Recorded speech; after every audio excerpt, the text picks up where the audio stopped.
My apologies, everyone.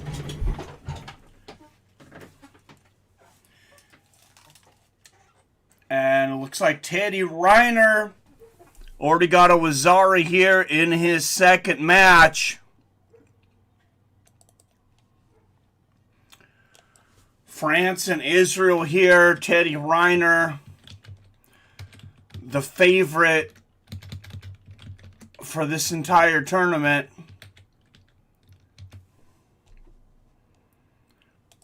And a specimen of a man. And that was a second. Yeah, and that was a second score. Not the most powerful Wazari there, but there was the throw.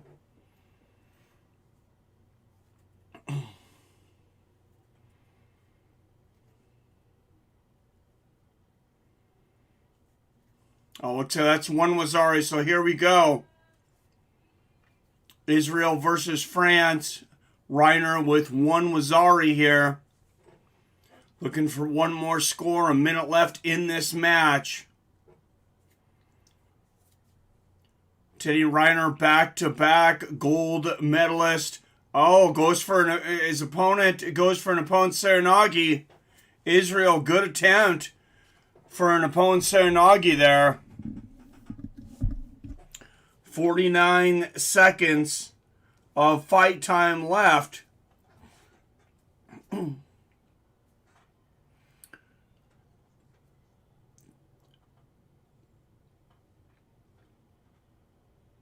And not a score there for Israel. All right, 30 seconds left in this match for Teddy Riner to move on to the field of 8. Oh, looks like he might be setting up a slick Tomonogi here for Reiner. Nope. And Reiner's got the back with 10 seconds left. They're going to call him up. A referee stand up, and you could tell both gentlemen tired. Reiner looks pretty tired already. He's got a couple more fights ahead of him if he's going to get through tonight. Oh, Tayatoshi attempt there from Reiner, but great defense by the Israeli.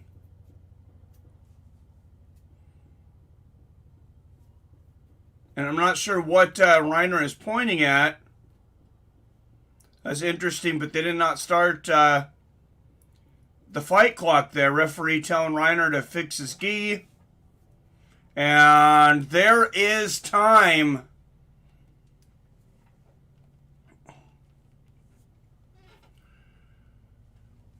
All right, guys. I apologize for the late intro here. I'll tell you here in a minute what happened, but Or Sassoon from Israel being eliminated here by the favorite Teddy Riner. Much apologies. You guys are awesome for hanging in there. I apologize. I had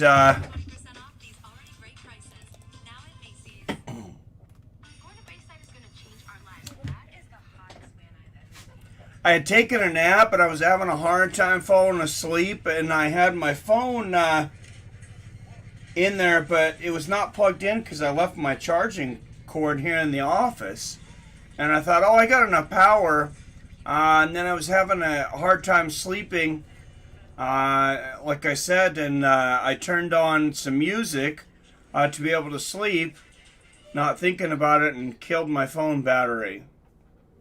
So I apologize. Let's go. Yippee-ki-yay. I've seen you the whole time going through this, man. Thank you. Truth be told. What's up, man? Ordinary Pete in the house. All right. Georgia versus, I believe it's Tajikistan.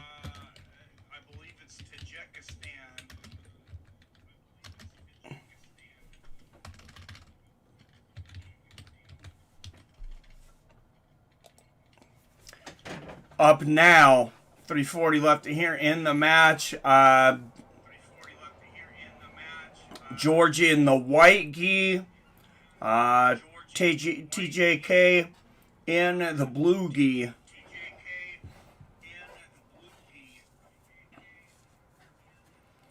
Aggressive hand play early, but and it looks like it's already maybe gonna have a Judo. Yep. Penalty for both men. Referee's gonna say for stalling. He wants to see more action.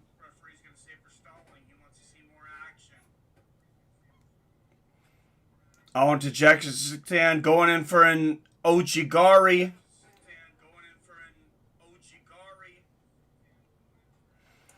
I like the aggressive gi play right now from Tajikistan.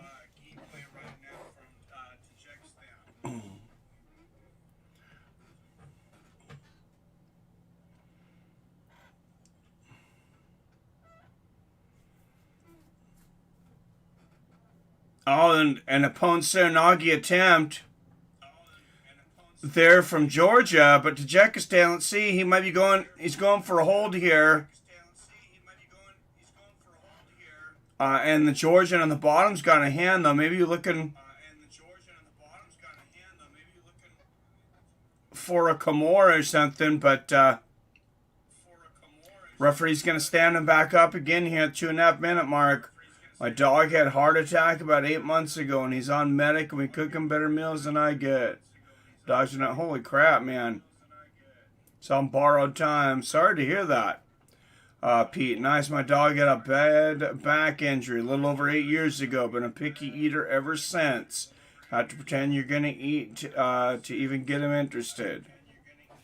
Oh, damn. Yeah, I hate when a dog is like that. It means he's probably not doing very good when he's not wanting to eat. Nogi attempt here for Georgia. Tajikistan drags him down to the ground. And they go back to the center here. Real tournament. Yippee-ki-yay. What's up, Comedic Genius in the house? Says, what's this crap?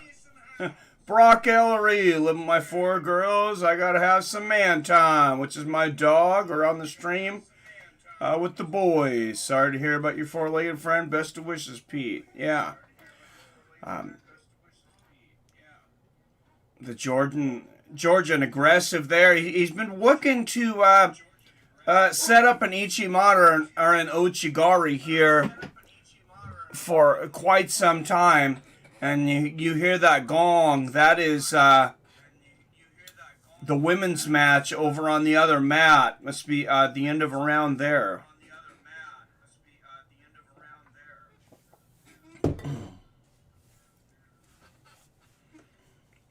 And the Georgian continue to go for the punch. Oh, there's a Tayatoshi attempt. And Georgia gets the Ichimata there. That's a Wazari. So that's the replay there. Gets inside. It's a counter. Beautiful counter. TJK goes for the Tayatoshi, where you throw the opponent over the leg. And the Georgian goes for the Ichimata counters.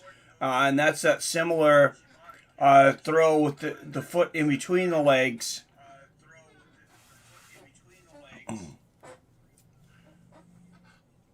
And back in there, about a minute left of this match. If the minute expires, of course, the Georgian will go on to the next match with the lead from that Wasari.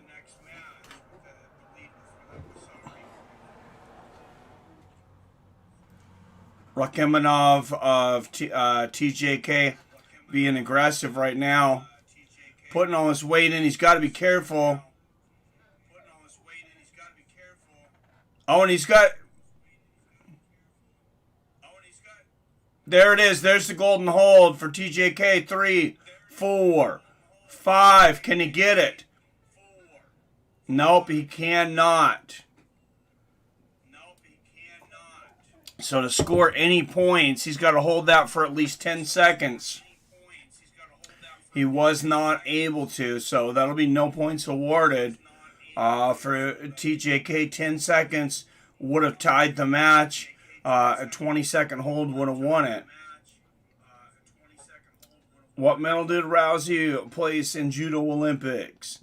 I believe she got the bronze. I think that's the only one she got. And then Kayla Harrison won back-to-back golds. Hello, do you know when is Reiner's second fight? Oh, I think I walked right into that. Oh, and TJK going for the Uchimata. Going for the opponent, Serenagi, misses. Oh, and Georgia very close to getting the opponent, Serenagi, there. But just 4 seconds left. It looks like he will advance on to the next round. Bronze Bay Wolf. Yep, thanks. Thanks, Brock. Yeah, I'm with 3 girls, so it's guys' time with the boys, too. Nice. Real dogs are angels. I agree. He's my first dog I've had from birth to end. I've had from birth to end. Oh! And a throw at the bell from Georgia. There's the Epone. Wow. I mean, he literally initiated the throw. The bell rang while Rakhimov was in the air. And he landed right at about the bell. And that's a full Epone there for Georgia.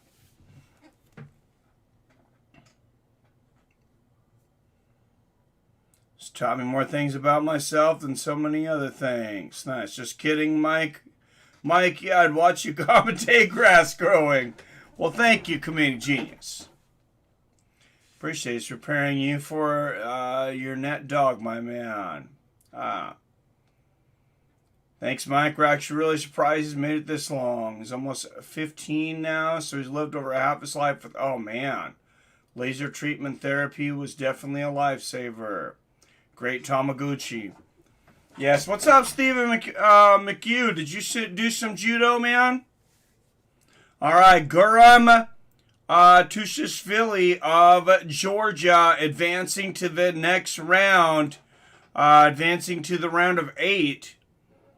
I don't see Kayla come to the UFC when PFL is paying her well. Sucks. The Nunez versus Pena fight is off. Did that just happen today? I didn't even hear about that.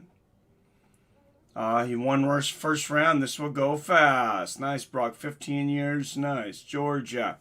Yeah, I didn't hear that the that the Pena Nunez fight is off. So I wonder if they have enough time. They should have a replacement for Nunez in that amount of time. Man, they should have Shevchenko and Nunez fight. They should just have Shevchenko come in on a semi-late replacement.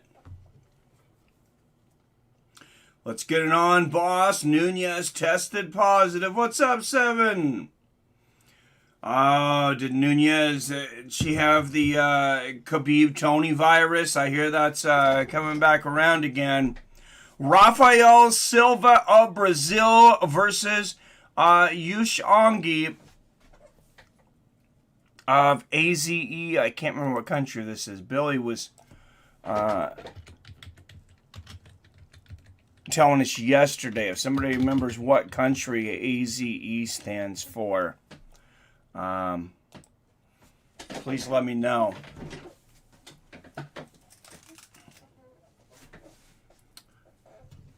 All right, fast and furious action here. He's a trooper for sure. Fun fact, my mom decided to name him Brutus, also the name of Ohio State's mascot. And we're all Michigan Wolverine fans. Nice. I was a fan of the Wolverines back in the day. I remember watching the old the Fab Five with Chris Webber and all those guys. Jamal Mashburn. Some big boys. A boy from Brazil. You can tell he's a real big boy. Everybody tonight above 220 pounds though. That's the over 100 kilogram. Teddy Riner, of course, I said he's about 300 pounds. This Brazilian looks like he's an easy 300 pounds. Silva. How many great Silvas do we hear about in martial arts? And just Brazil in general. It's what an incredible country.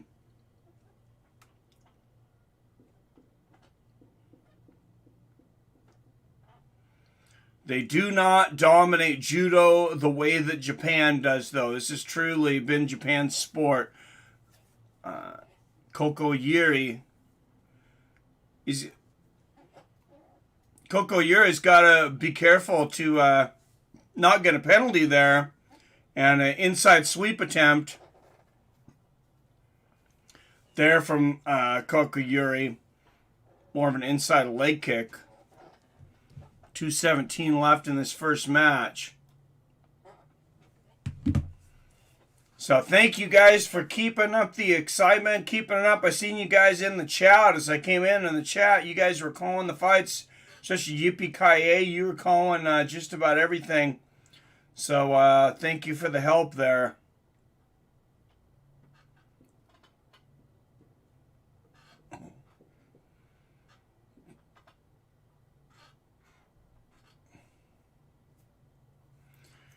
We're still in a Seattle heat wave, so it's been hard to get some sleep this summer with the Pacific Northwest heat wave.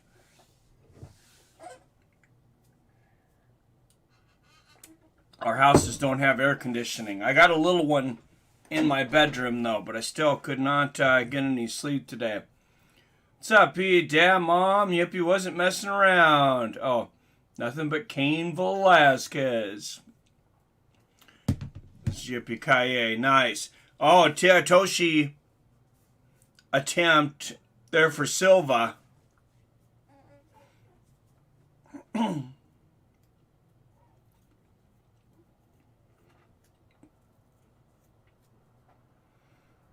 And you can tell these guys have had a few matches today, the bigger guys. I mean, they are tired. They're not wasting a lot of energy. And Beowulf with the first donation of the night. Thank you very much, Beowulf.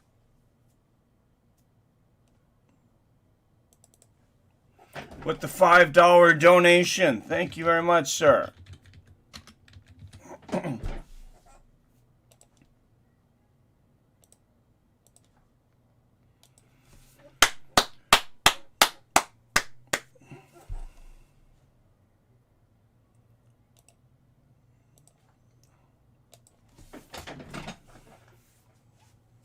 And 30 seconds left before we go to golden score.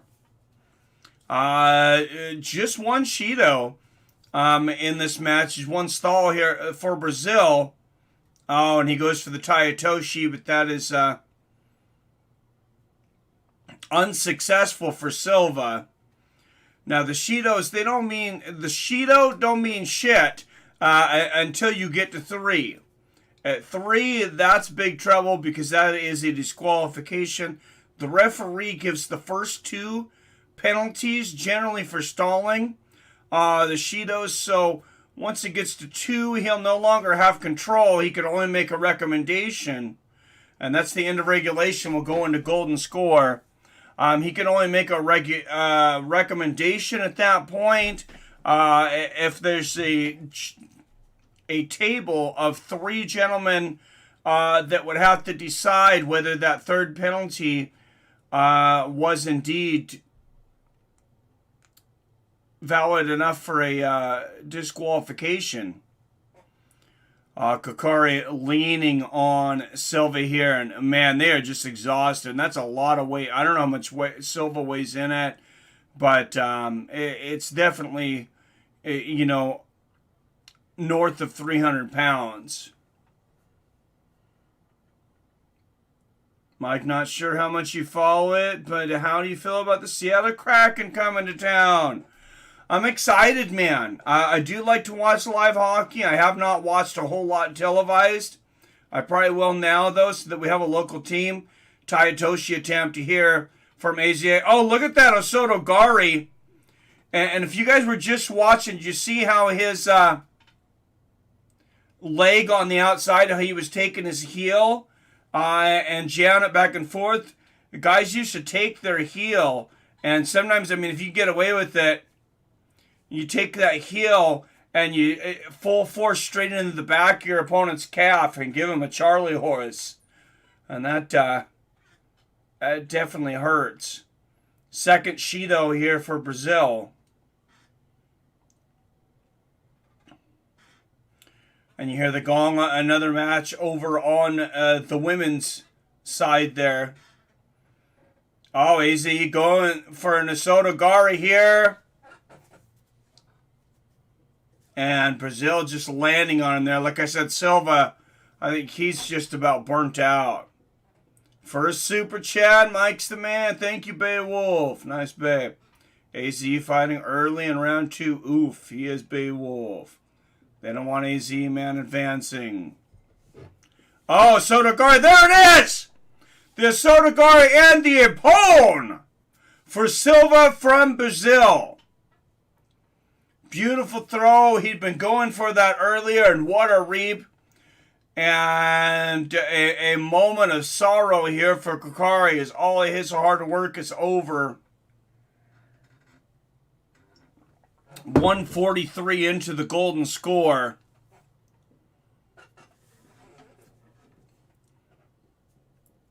Yep, Seattle's getting an NFL team. New emperor might emerge here with Kokori. Says Kokori loses though. Beautiful throw from Silva. Looked like they drafted a good team. Made some even better pickups so far in free agency. I'm excited. All right, Rafael Silva will move on to the next round here in the men's over 100 kilogram tournament.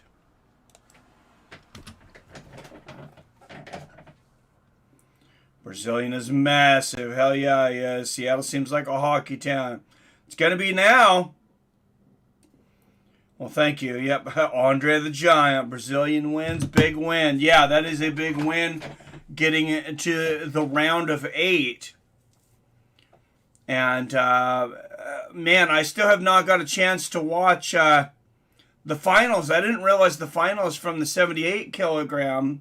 Or no, well, it was the under 100 kilograms. Sorry, that we were watching last night. They came back and finished it at 1 frickin' o'clock this morning. I actually could have watched it because I was getting ready for work, but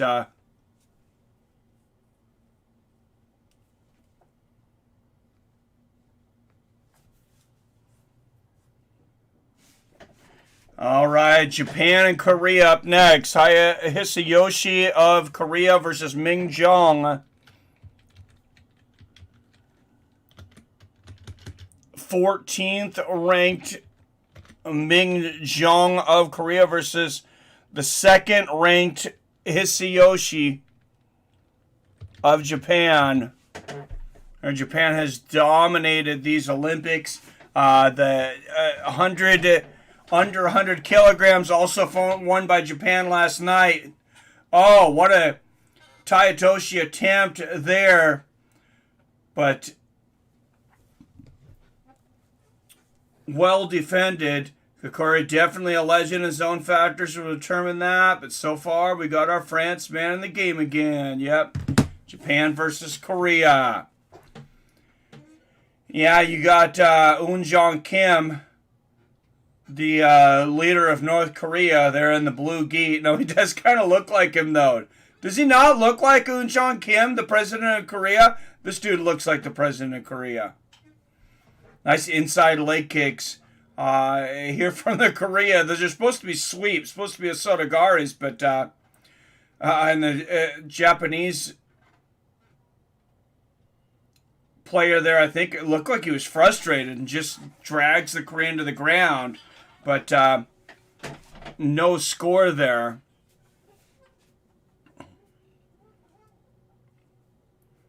Oh, an opponent's there, Nogi attempt there for Kim, not able to finish it.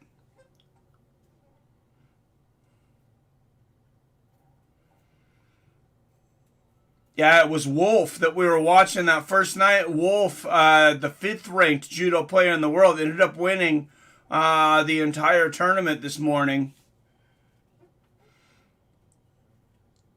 for the men's under 100 kilogram.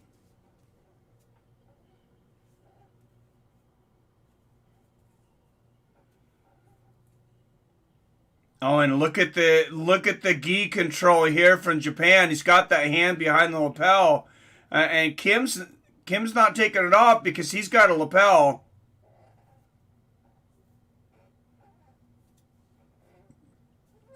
There's a Shido, though, going to be a stalling penalty for each competitor, and that's going to be more of where their hips were there. If your hips are way back, there's another one of those inside leg kicks there.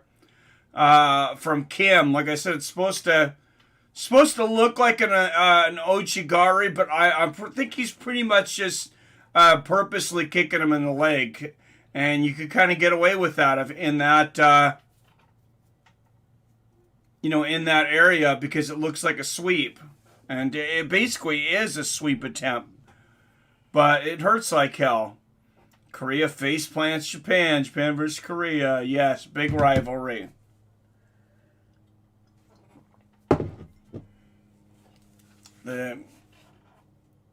All right, and here we go. Minute 45 left in this match. Oh, Kim with that opponent's there. Nogi throw again. And from the other side. Wow, and that's, especially at this weight, that's going to be a lot of energy from Kim. He's an explosive little fat guy, though.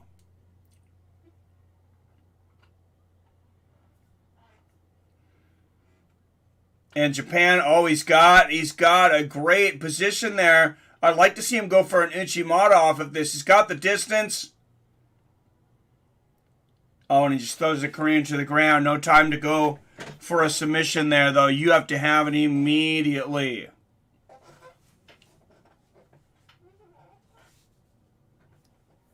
Oh, Uchimata attempt there for Japan. Not able to get it. 1 minute left in this match, and Japan playing with fire a little bit here with 2 Shidos. Less than a minute to golden score. Oh, and again, Kim going for that Ippon Serenagi.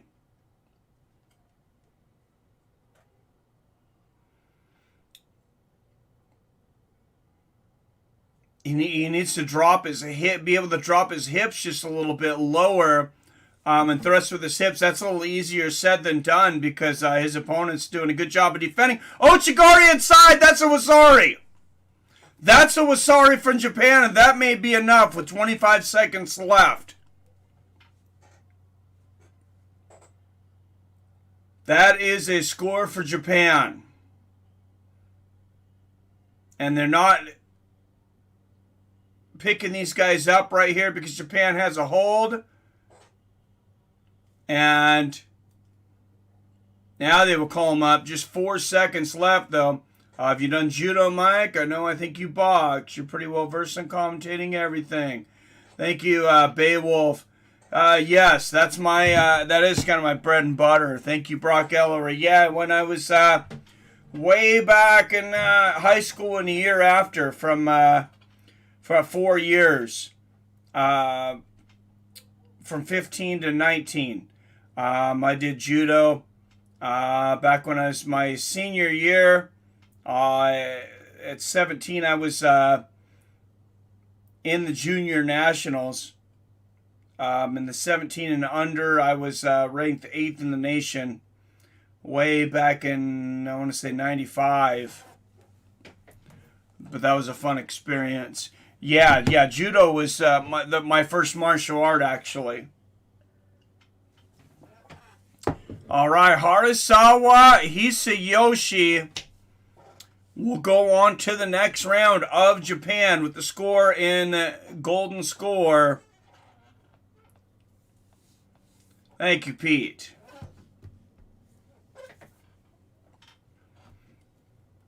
Pete's got a black belt in judo. You don't know if he's going to punch you in the face. You don't know if he's going to knee you in the head. Mike versus Crazy Horse and Triller. He has threatened to beat my ass. He definitely has. He is not a fan of me. But it's funny, I jumped in on one of his streams just to kind of make up say there's no hard feelings, just to say hi. And I think he kind of forgot who I was for a moment and started talking to me. And then somebody reminded him, and he goes, fuck this guy, and kicked me off. So, all right, Ukraine up next against Russia. Vladut Siaminivo. That is some big boys coming up. Damn. These boys ain't messing around. They know how to eat.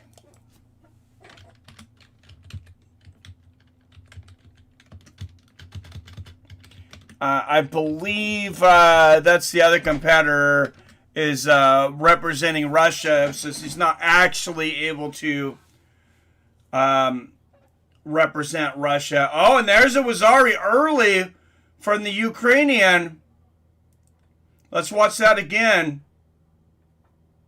Oh, it's an Ochigari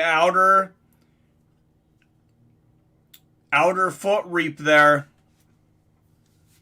Big score early, just 21 seconds into this. Damn, that Russian dude from the ROU there, he is one big freaking dude. They're both big, but wow. That dude stops buses.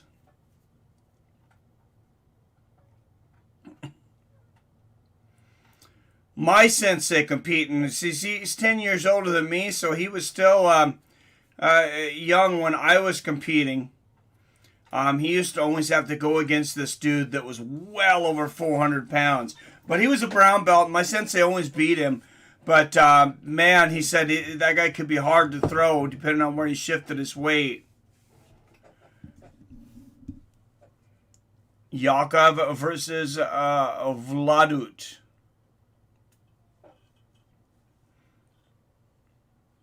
Yakov representing Ukraine with the early lead here.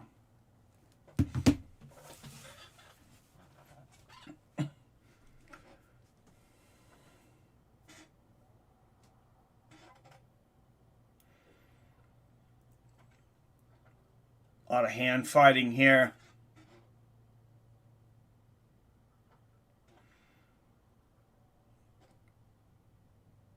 Looks like Vladut could throw him up in the air just with his belly.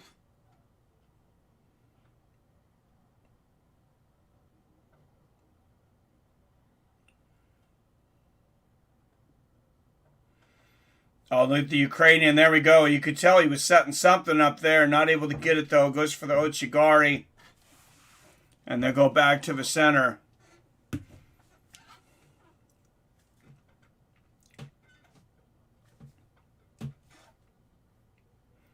So going to be a Shido here. No, I'm not sure what the stop was there from the referee.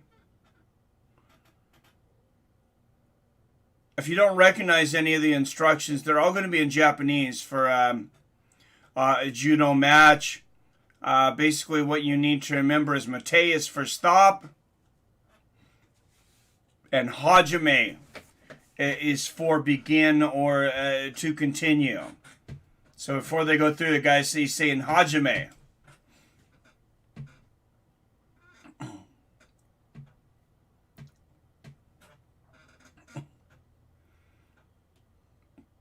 A lot of inner lapel work here from both men.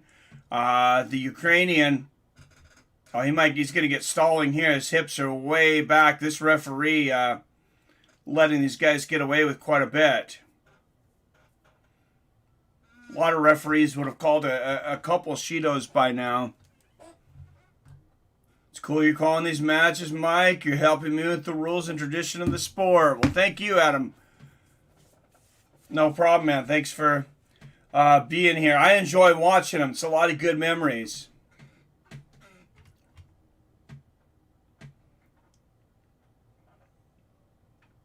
I actually contacted dojo in Seattle that's just called the Seattle Dojo. It's the longest running dojo. It was the first dojo in the United States in Seattle. And I contacted them about going there, but they are not doing full contact still due to the Khabib Tony virus.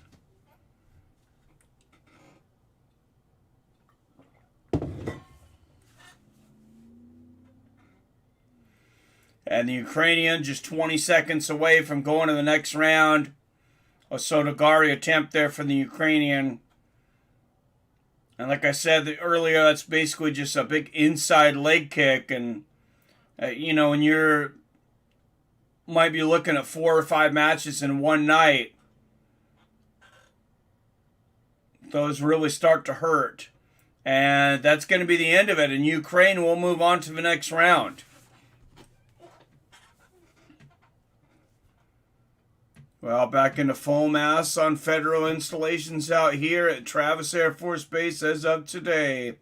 Really sucks. Restaurants will all soon close again. That's sad, man. Sad. Stop by to say hi and hit that like button. At work, got to go back. Enjoy the Judo fam. Billy. Thank you, Billy, for popping in, brother.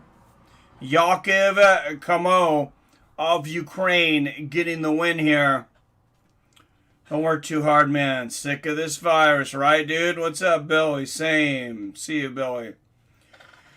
Yeah, I don't know what point that you just let people take their own risk and go about their life and decide whether they want to, you know, whether they want to continue to go on or, you know, or not, or stay at home and cower.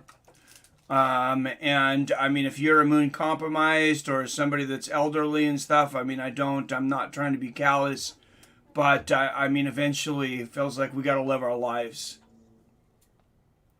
Where's Billy? Seems like an IT guy or surveillance. I'll see him.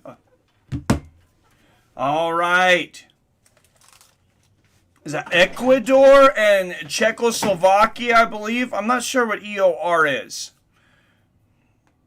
Mahoob, just the 100th ranked judokan in the world, makes it this far, going against the 4th ranked now. This would be a huge upset.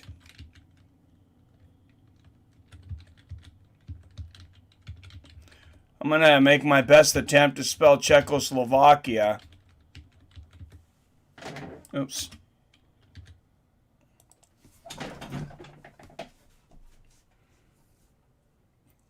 All right, here we go. Lucas of Czechoslovakia versus Muhab Javad. We'll just go with Lucas and Javad.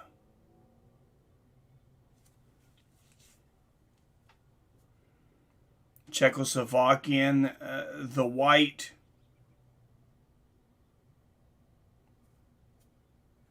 Javad in the blue here.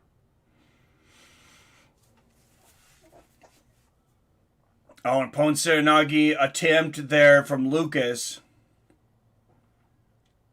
Quick movement, but good defense there from Javad. Body to a point to where you haven't lost the match. Because, of course, flat on your back, it's over. That's an Ippon. On your side is a Wasari, which is 1 point. It used to be called a half a point when I was in there for a Wasari, because Ippon literally just means 1 point. I'm part Czechoslovakian. Nice. Security at Chuck E. Cheese. Busting balls. That was uncalled for. Yeah, it's a little late for Chuck E. Cheese. I don't know. Maybe not. I don't know. He's in Colorado. So probably after 10 o'clock. I wouldn't have taken my kids to Chuck E. Cheese at 10 o'clock at night. I've seen some shady people at Chuck E. Cheese.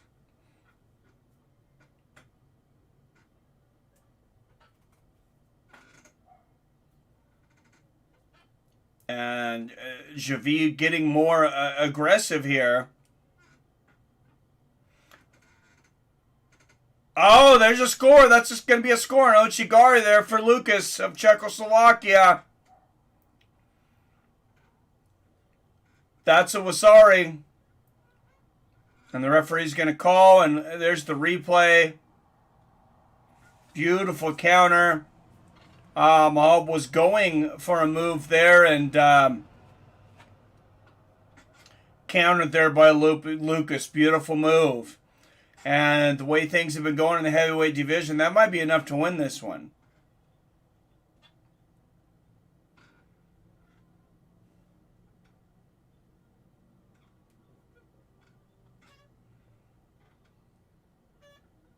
Oh, there's a Poncernogi attempt there from the Czechoslovakian. Look, he was looking to set up an Ichimata there. Oh, Tomonogi! Oh, that might be my favorite throw. But he's not able to get at the Czechoslovakian going for the Tomonogi, which is a throw where you fall back, you put your foot into the waist of your opponent, you flip them up. Sometimes some of you will call it a monkey roll. If you ever played Street Fighter, when Ken does that roll where he goes back and it's exactly what he's doing is a Tomonogi.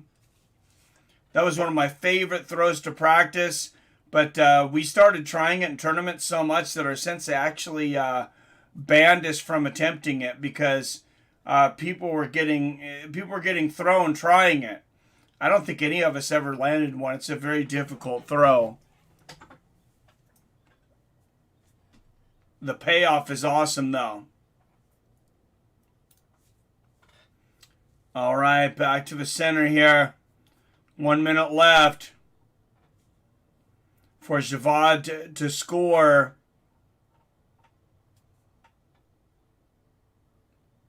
A lot of inside hand play here. Oh, good job. Good wrist control there from the Czechoslovakian. Oh, and he's going to grab Javad by his belt here and turn him over. Oh, he's got a hold here. Here it is. 1, 2, 3, 4. Side control there. 5. He's got it. Ippon.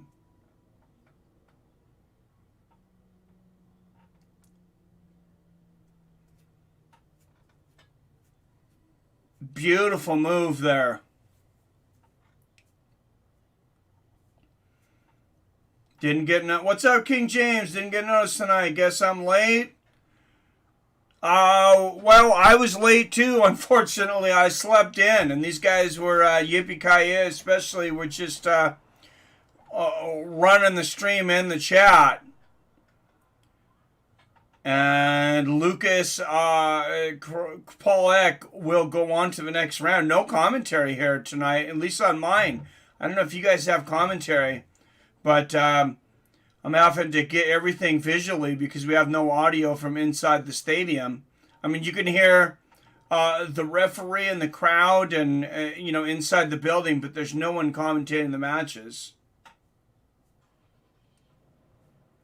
The cheese is wild after 10. Yes, it is. You got Uriah Hall or Strickland this weekend. What you think about that Strickland versus Sanchez training beef footage? I haven't seen the footage, Beowulf, but I have Uriah Hall. Pete, I like it a lot. Lloyd Christmas, Mike with Garth Brooks on tonight. Yeah, to be honest, I have to do laundry. This is an old shirt, but I was like, I gotta throw this on. Actually, laundry's in the wash. I just need to switch it over the dryer. Thunder rolls and lightning strikes. Yep, I didn't see the Garth, but now I can't unsee it. I wish I was watching it. Yeah, it's pretty good competition. I wish I would have watched it from the beginning. I'm gonna have to go back and watch those first couple of matches. But yeah, me and my wife went and seen Garth Brooks in Portland back in 2014, actually. All right, the Netherlands and Uzbekistan up next. Oltuboyev from Uzbekistan and Grol from the Netherlands.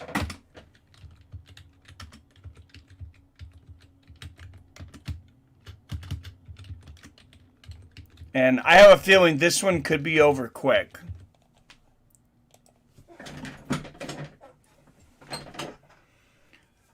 This cat from the Netherlands he's very good. Very explosive. But I believe these... Oh, Potsir Nogi from Uzbekistan. Ibon! And Uzbekistan, Oltuboyev, wow. And Netherlands shocked here. Wow, and you could read his lips on that one. Wow, and Grol is out. Grol was one of the big players, Henk Grol of the Netherlands, but it's Bekmurad Oltuboyev of Uzbekistan that will go to the next round. Beautiful throw. He's cringe as a person, in my opinion, but his music is fire. Yeah, I kind of have to agree with you, Pete. Only as of late has been cringe to me. Nice one. I've heard some people saying some things. I don't know where they're following him at. It must be an Instagram thing. Because you guys know I'm not on Instagram, really. It seems like I miss out on a lot, but can only see so much. Good description, Pete. Cringy. Good evening. What's up, Phil D? Good evening, my friend. Hey, you're just in time for these semifinals. Almost midnight here. Yeah, these are late. And I didn't even realize that the under 100 kilogram here for judo, it's hard to figure out sometimes when the next match is coming. They ended at 1 a.m. this morning. Well, 1 a.m. Pacific, 4 p.m. Eastern time. Almost 8:35 here. Yeah, you're on West Coast with me, Adam. Adam's close to me over here in Seattle. Like I said before, Adam, we're gonna have to get together for a beer or get some tickets to some kind of combat event. Me and Adam were talking about actually going over to the Street Beef Scrapyard. There is a Street Beefs has got a chapter over here called the Scrapyard.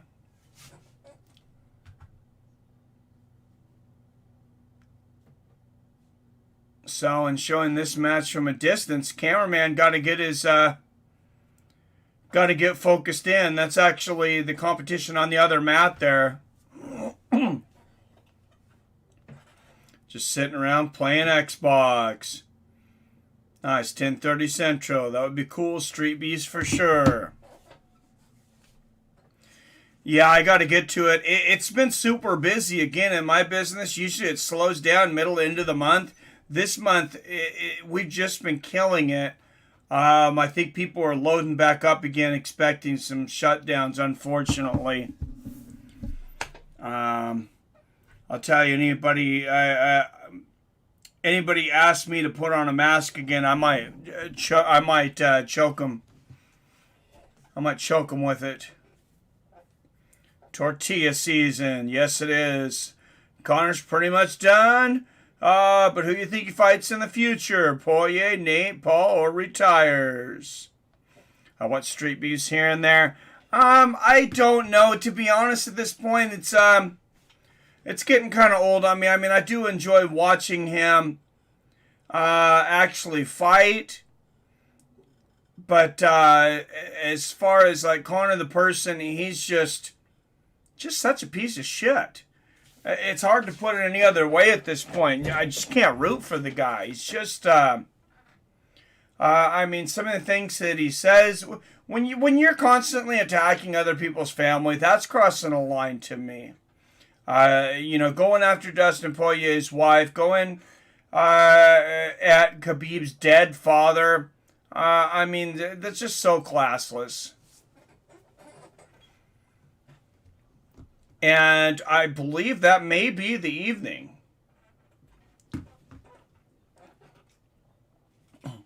It's hard to tell with no commentary here, but it looks like everybody's clearing out. I agree, Mike. The stuff he said about Khabib's dad was too much. I mean, it's like, yeah, he deleted it, and you hear about these deleted tweets. It's like, instead of deleting tweets, how about you type something out and wait 10 minutes, especially if you're that big, and think, hey, if I send this, am I a piece of shit? If you're a piece of shit, maybe you shouldn't send the tweet. But,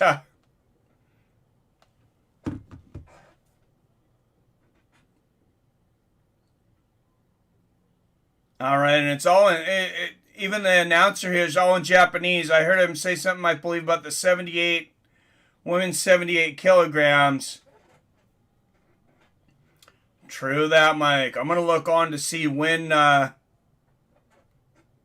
next match is. It looks like somebody's warming up there over in the corner. I don't think we're... I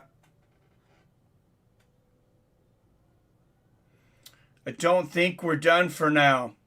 Oh, I'm going to watch some BMX racing after this. Apparently BMX men's and women's racing is on.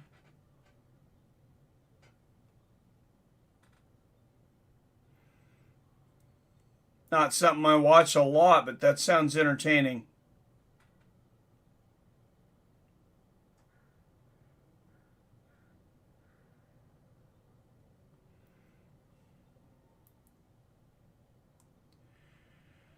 So next, next rounds will be, all right, the finals for tonight will be at 1 a.m. Pacific. Women's 78 plus kilogram and men's 100 plus kilogram. Well, we'd be watching the men's 100 plus kilogram. So they will finish this tournament up at 1 in the morning. That seems weird. Imagine you just finish up this round. You're tired. And then what are you going to go get some sleep and come back and do this again in 4 hours? It seems like it'd be almost better to just do it now. They shut it down quick last night. Hashtag roll the credits. Oh, yep. Most McTacker fans be 11 years old. Synchronized swimming beta types. True that, spontaneous, huh? I am a Nick Diaz fan. Still one of my favorites. My favorite back in the day, watching him beat Gomi live. Yep, you got Nick or Lawler. Oh, that's tough, man. I wish they would have matched up with a younger gatekeeper. No, this is exactly the match I wanted to see. This is a rematch from the first time I ever seen Nick Diaz fight. I believe it was UFC 35. I could be wrong about that, but I think it was UFC 35. Nick Diaz was largely an unknown. I knew a little bit about him because of other people, some friends and stuff that were talking to me, were telling me about this kid named Nick Diaz. And I knew Robbie Lawler. He was a bad dude. I'm like, he's going to walk through this guy. They're like, listen, keep an eye on this guy, Nick Diaz. And sure enough, he upsets Robbie Lawler, and I was a fan ever since. I raced BMX, great memories back in the 80s when some of you were just thoughts. Awesome, Adam. You're about my age, I think, Adam, right? I was born in 78. No offense meant. Oh, it doesn't get better than 80s BMX. Oh, yeah, I loved riding around there. I had my BMXs, my 10-speeds, my mountain bikes. I had several bikes. That was some of me and my friends. That was, we played basketball, we made bombs, and we BMX'd. It was basketball, BMXing, and bombs. That was pretty much my childhood with my friends. Then, of course, 9/11. Post 9/11, you get in trouble for the bombs. But probably not even supposed to be saying that on stream. But no, we would have our 10 speeds and our mountain bikes. We would go on long rides. That was our fun. In Walla Walla, Washington. In eastern Washington, we would go into Waitsburg and back. That was about a 50-mile ride with some pretty hellacious hills. And that was kind of our day. We'd have fun on the way. And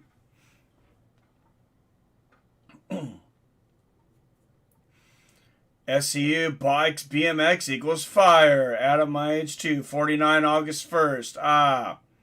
Remember Rad. Yep, 41 in September. Yep, Mike. I'll be... Oh, you're a September too, Pete. I'm 2 years older than you then. I'll be 43 in September. Yes, and fishing. Statute of limitations. Yep.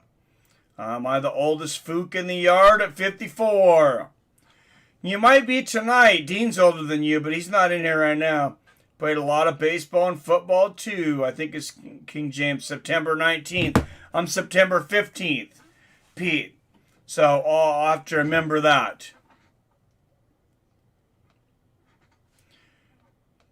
All right, 15 watching. Before we're out of here, you guys, make sure and hit that like button. Sorry I was late today. You guys were all ready for this, and I wasn't. Like I said, I was having a real hard time getting to sleep, and then I was tired. But, man, we have just been doing so much business, and trust me, I am more than appreciative for it and happy to be doing more work right now because, you know, we're doing a lot of sales. September 26th, myself. Nice, Phil. September 21st. Brock's is September 2. I'm 37, getting there. Take your time, Phil. I only had Huffies. I was poor. Oh, dude, I had a Huffy. I remember having a Huffy, Pete. We were poor too. My dad was pretty handy, though, and he would help me on bikes. So, and then I had another friend whose dad owned a scrapyard, and he used to let us run through and rummage for bike frames and parts and stuff. I remember at one time this was my only bike for a while, and I used to ride to school in middle school. Might have even been the beginning of high school. And it was a 10-speed with mountain bike handlebars. And it was like a neon blue frame with neon orange mountain bike handlebars, and it had 10-speed tires on it. But yeah, I learned some things about working on bikes on that things because we had to find a guardrail to get all the speeds and everything on there, and but we got that thing running well. I had a Huffy. Love that thing. Green and black. Oh, I thought about stealing a kid's BMX as a kid. I still remember. Glad I didn't. Nice. Used to ride a Mongoose, Blue Max, BMX. Nice. I remember the Mongoose, man. My best friend at the time, he had a Mongoose. And he was 6'5" in 8th grade. So imagine this dude's 6'5". He never grew any larger. He's still 6'5". But imagine this dude's 6'5" and he's riding this little BMX Mongoose. My parents used to always think it was hilarious. Nice looking bike, boy. Reese Bobby. Red Lines, Hooch. Torker, I took first on them all. I remember a Parisian. I had an old 10-speed Parisian, that was one of the nicest 10-speed I had. That was actually a racing one. When I came up with that frame, I believe I bought it for my aunt, my dad's sister, for like $35 back in the day. She gave me a deal on it. Just to make those jumps with plywood and cinder blocks. Good times. Oh, yeah. Yeah, we got a lot of skins and scrapes. Luckily, I wasn't one of the ones that ended up with the breakage. But definitely a lot of blood. Fun. Those are fun times, man. Been eyeballing the SE bikes. PK Rippers. All right, they're definitely done here tonight cleaning the mats. 6'5" in 8th grade and never grew again. Weird. Poor dude. Yeah, he was definitely awkward in like 8th grade because, you know, his coordination hadn't caught up with his size. Yeah, he was 8th grade. He was 6'5", and he must have been at least 250. He was a big dude. And then in high school, he was always around 285, and I fought 165. He fought heavyweights, so he didn't have to cut weight. But he would always end up being my partner because he was my friend I brought to Judo. A lot of times he would. And a lot of the workouts we would do were things like, you know, we had to crawl around on the mat with our partner on our back or pull him across the mat with a rope and things like that, and everybody would be laughing at me because they'd be pulling their, you know, 150, 160 pound partner, and here I am with the, you know, over 250 pounds, and there's Teddy Riner listening to some music, listening to podcasts or something with his headphones there. So weird. He's gonna have to wait about 4 hours. And you see in the back here, some of these guys are sleeping. This looks very familiar to me. Brings back some good memories of waiting in those back rooms. It wasn't always the funnest at the time, but man, most of it was fun back then, though. And we were young. We didn't care. We could sleep on a mat just fine. Guys had to kick. No, he had a nasty Nogi though. And that's that one, it's the one Ronda used to really like where you throw the opponent over their leg and land on them with all their weight. So he thought it was funny to land this Nogi. You got to be careful because he would flip you up in the air and you would land at 250 pounds coming down on you. Man, he used to fuck me up with that throw. And there is Teddy Riner. God, I wish they would. I wish they would just go now. It's so strange that they would wait so long, but they're waiting around watching these guys as if there's something else still going on. I don't think there is. This time flies as Phil. No, they will come back at 1 a.m. Pacific, 4 p.m. Eastern. I'm not making any promises about 1 a.m., guys. I'll probably be up.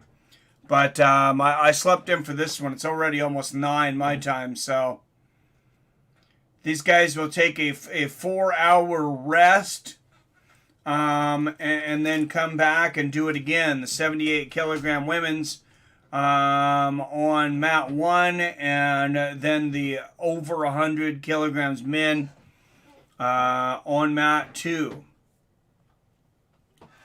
All right, guys, I think I'll spend a few minutes with the family and get a few more hours of sleep before work. But that was fun. Again, sorry for being late. I was having a hard time getting up, but it's interesting. It'd be interesting to watch this channel. I wonder if they just...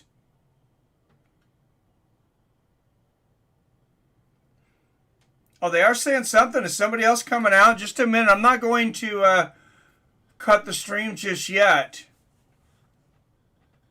Me old bones just checking out. Peace out. See you, man. Have a great rest of the night, dudes.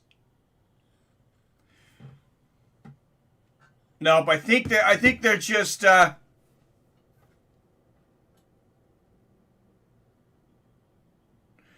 Okay, here we go. Teddy Riner versus Tamerlan Bashayoff. Excuse me, the quarterfinal is on now. It was really hard to tell what was going on. If you're still in here, don't go anywhere, guys. Teddy Riner up next. 32 years old, world ranking of 16. I don't know how he ends up with a world ranking of just 16. Teddy Riner's back-to-back gold medalist. Tamerlan Bashayoff, number 1 in the world, facing him next. All right, guys, and it is the quarterfinals, and maybe we're going to get to see the end of this tournament. I like it. All right, Bashayoff of Russia, and the white, Teddy Riner representing France in the blue. I said earlier, Teddy Riner, 6'8", 300 pounds of straight up beast. This guy just had a 154 match consecutive match streak without losing until before losing February of 2020.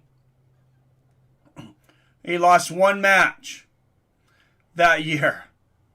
Oh, and look at Ryan, that tall body. Oh, there he's going for the Tayatoshi. I was just going to say that that tall body is good for a lot of Uchimaras and Tayatoshis.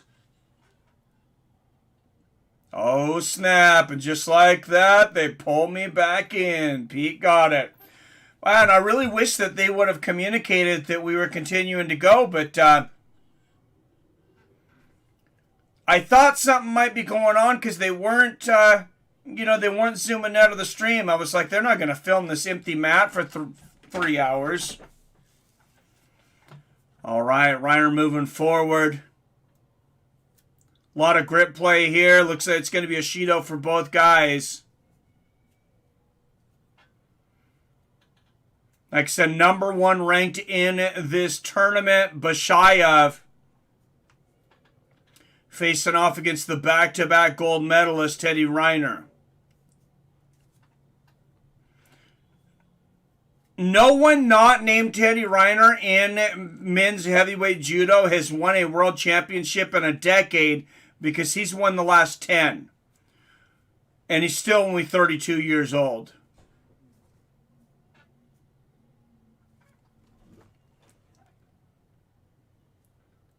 Pete got it, and that's good enough for me. Ah, nice. All right, 2 minutes left. Oh, I got you. And to pull you back in, yeah. From The Sopranos. Well, they talked about it in The Sopranos, but I believe it was also from Godfather, right? And there is a penalty. That's going to be a Judo on Bashayoff. 2 for Bashayoff early. He's got 2 penalties just 2 minutes into this match for stalling. Oh, Bashayoff going for an Ochigari inside. Good defense there from Reiner.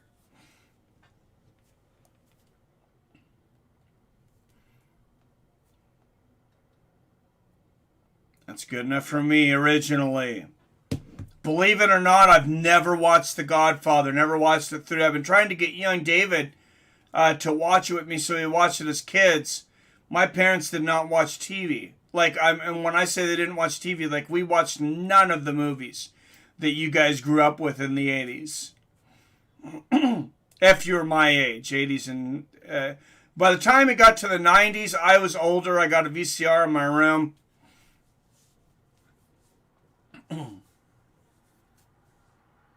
Nice attempts here from Reiner, going for the outside, inside, and then the outside sweep. Controlling the wrists. But Reiner having a hard time getting inside on Bashayoff. And there might be another penalty here for either guy. Bashayoff going for an opponent, Nogi, having a hard time getting inside. The size of Reiner, though. I mean, I guess when you're 5'8", you try to be less than 220 pounds and you don't have to fight giants.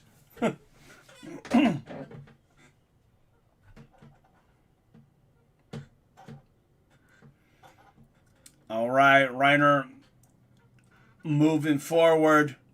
Man, he is so much bigger.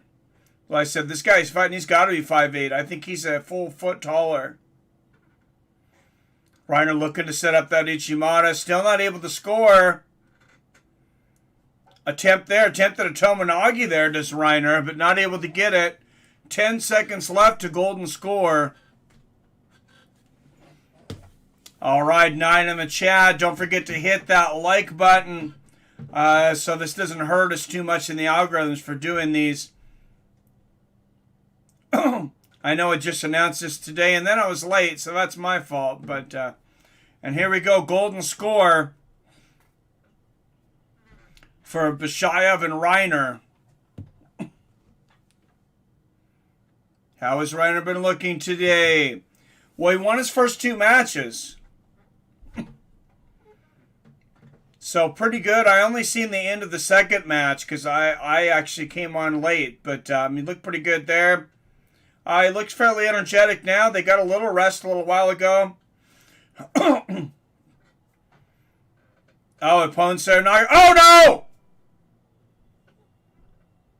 It was out of bounds, but is that a score? For Bashayoff. Were they out of bounds before the throw? Ochigari inside. They will review it.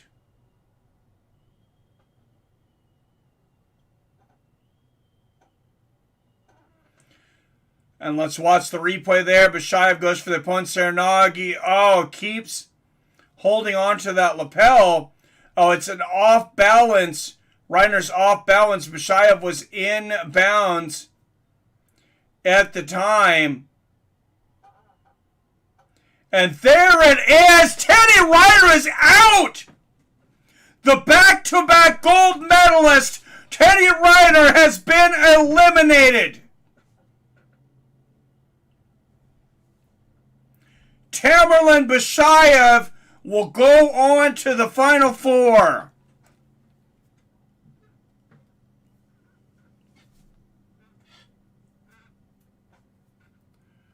Wow. Never watched Godfather end to end, but when I was young, when it was new, never sat through since. Yeah, I've watched the beginning of it a couple times, but I've just never gotten through it. Yeah, I was trying to get young David to sit with me. Brock Ellery! Thank you, sir, for the super chat. $5 super chat from Brock Ellery.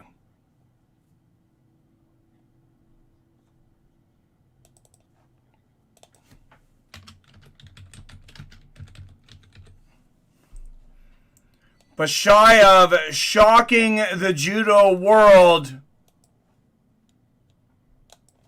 And Brock Ellery, thank you again with the super chat. And Brock has been very generous since being on this channel with many super chats. And thank you. I appreciate you, my friend. That'll bring us up to $10 for the night. But yes, Teddy Riner, the favorite to win it all, is out. Next round, Rafael Silva, 7th in the world, 34 years old, taking on Jerome Tishishvili of Georgia. Brazil versus Georgia.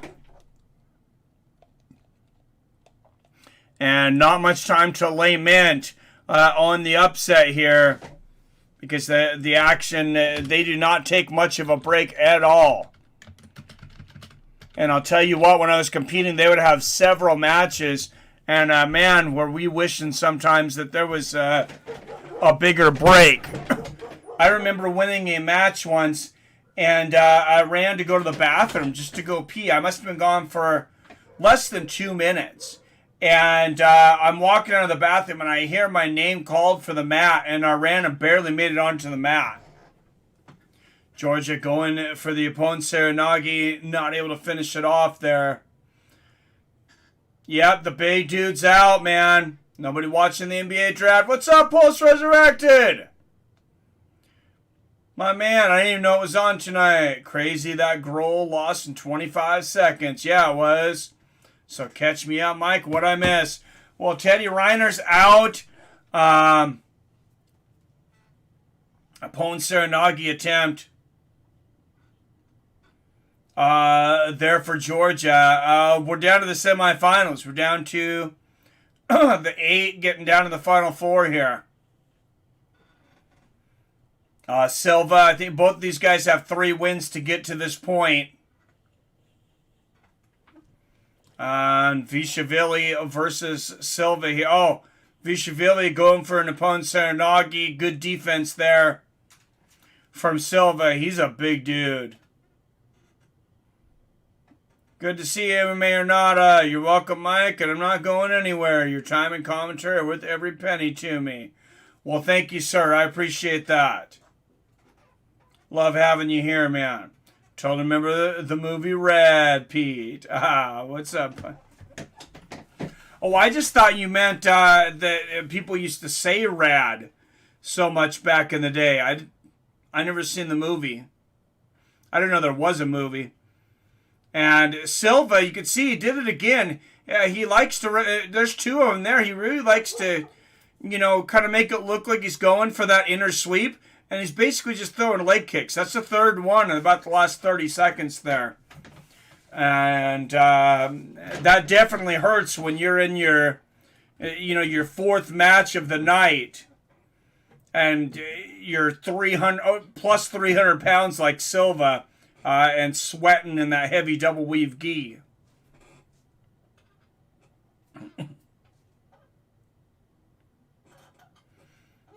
Ichimata attempt there from Vilshvili. Goes for the Ponsernagi afterwards, but Tushishvili looking a little frustrated. He's going to fix his gi here, but lot of pressure right now on this point. I still can't believe Teddy Riner is out. To Brock. Most people don't know about Rad. I might have to look it up. And there's a break. 1.5 minutes left in this match. You know what I liked from back in the 80s was Problem Child. That was one of my favorite movies. As a kid. That was the first Home Alone. You think Home Alone was good? Go and watch Problem Child. That was the mischievous kids version of a Home Alone.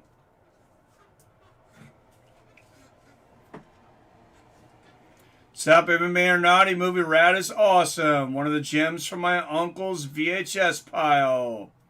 Nice, definitely the VHS pile. Man, remember how we used to keep hundreds of VHS?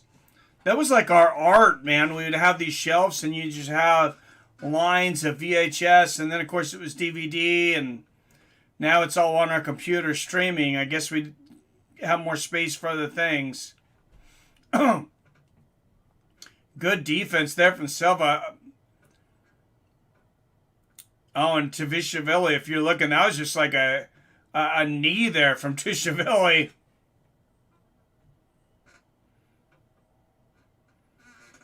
I said you can get away with a lot of stuff in judo if it's in the movement of a throw. You can get away with a lot of leg kicks. You can get away with some elbows to the face.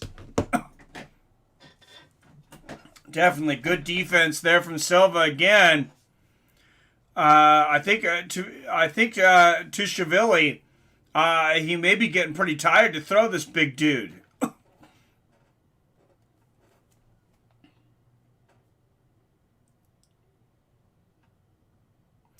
So, what's up, the Eye of Truth? Silva's such a negative judoka, but for some reason, he almost never gets Shidos. Well, he's got 2 right now. 10 seconds left in this match. Yeah, I noticed in his other matches he does stall quite a bit. Got the inside lapel, though, there to Silva. And then the wrist control. And we will go to golden score. Definitely in the VHS pile. Mike, you get any of that 8.2 earthquake in Alaska? Beowulf, I wake up and Beowulf comes in and I feel like I walk into an alternate universe because he shocks me with all this news that's gone on since I've been sleeping. Did Ronda Rousey and Brock Lesnar come back too? Are we at war with Iran? No, I didn't hear about it, man. That's horrible, though. I hope there's no serious deaths or injuries there. That's sad. And there's those leg kicks again from the Georgian to Tushvili. Goes for the opponent, Nogi. Silva's just so big, he just shoves him to the mat. And he may get a penalty for that. I think they might review this. A third one would be a disqualification.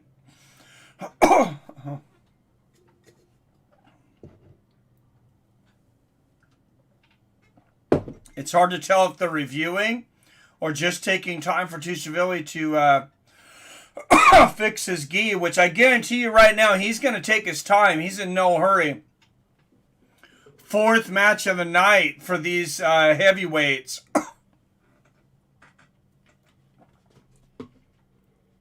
And there it is. That was, wow. And that's a DQ. 3 Shidos for Silva. And Tushvili will go on to the next round. So, Eye of Truth, you called it. Talking about Silva being such a negative judoka. Well, he gets the negative now. I mean, obviously, nobody wants to lose at this point. But, man, to lose to disqualification. And, I mean, when I'd seen what he did, I thought, oh, man, they definitely could call that a penalty. The table of 3 reviewed it, and they decided to disqualify him. My 2 favorites were Maximum Overdrive, hell yeah, and Blood, Sweat, and Gears, funny car movie. Is there such thing as Nogi Judo? There may be, Beowulf, as Nogi seems to take over, though, but I've not seen it. I don't believe so. I think you're basically... Oh, in Japan and Ukraine, there was an advertisement at the beginning, and man, I was going to go get some water because I am parched, but Japan and Ukraine, right in there. They said there are no breaks.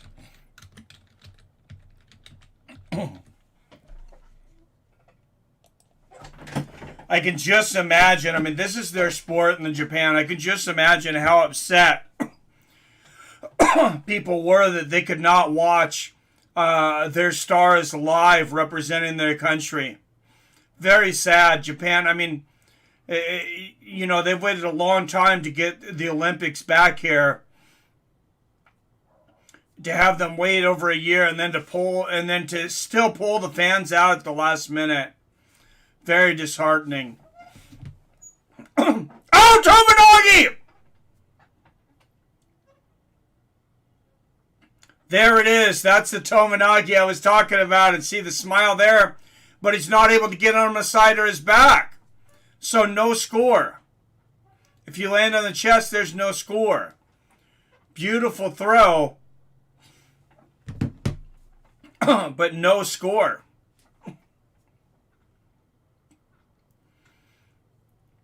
And Japan with the underhook. Look here. That overhook from Ukraine. That's not something you generally want to let somebody have for very long. He seems pretty comfortable with it.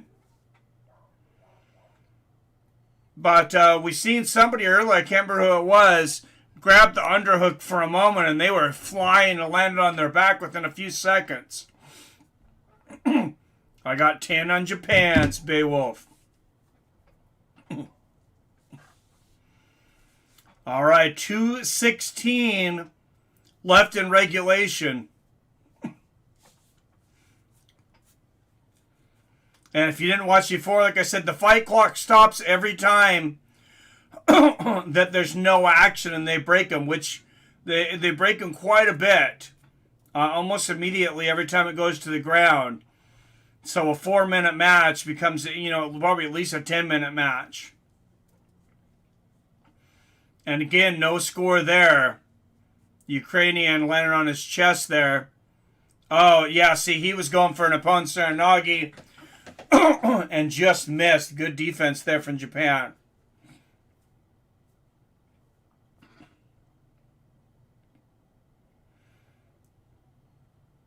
Oh, Uchimata attempt there from Ukraine. And, I mean, it has been almost a rout for Japan here. Harasawa for Japan. Oh, he's got an inside reap. Oh, that's a very good position to get an Uchimata or a Tomonogi, that top lapel. And the Ukrainian's just going to just drop to the ground there.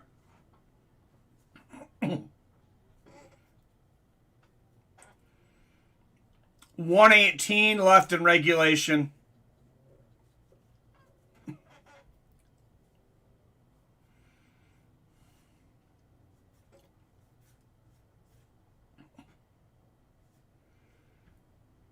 And you hear the gong from the other mat, the 78 kilogram mat.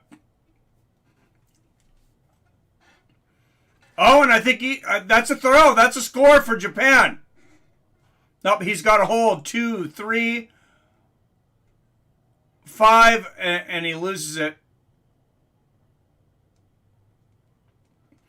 And moves around to the back there, and they will get back up. 49 seconds in regulation. He didn't have to hold long enough to score a point.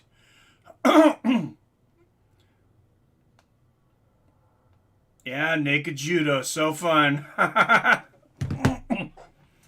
All right, here we go. 49 seconds left in regulation here. Looks like everybody went to bed for work tomorrow. There's 5 of you left. Thanks for hanging out, Pete, and whoever's left here.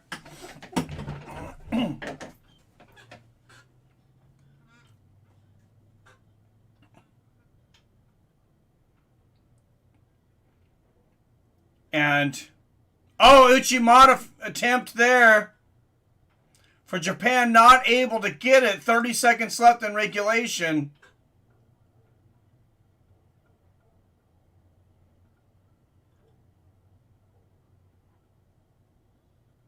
Oh, there's going to be a review. Goes for the Uchimata. Oh, and he might have fell on his side. Washikomi, that might be a Wasari there. They're going to have a booth review here on that throw. And this is a huge review for Japan. Because if he gets it, I mean, he's going to be 30 seconds away from victory. Still here. What's up, Brock? And it is a no score.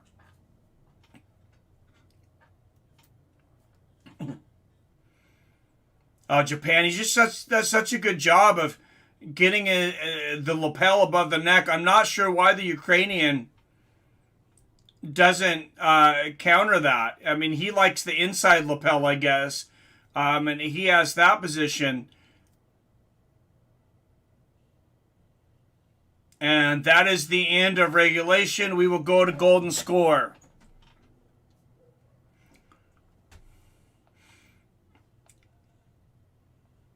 You know, if you're Ukraine, at some point while wrestling, do you ever bring up the nuclear leak, or is that not cool? Oh, geez. Teddy Riner lost. Yes, Kevin from Chicago. What's up, man? Yeah, he lost. His last match. It was a couple matches ago. 4th attempt of the night. 3 wins tonight, but yeah, he was upset by the number 1 seed. Which I'm not sure why Reiner wasn't the number 1 seed, but I mean, I guess that played out how they thought.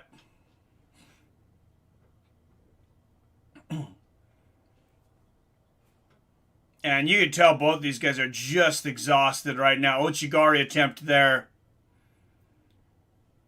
for the Japan player.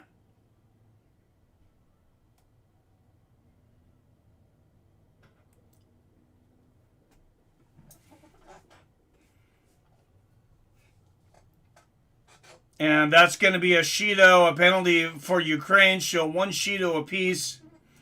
We've seen the first disqualification. And in the last match.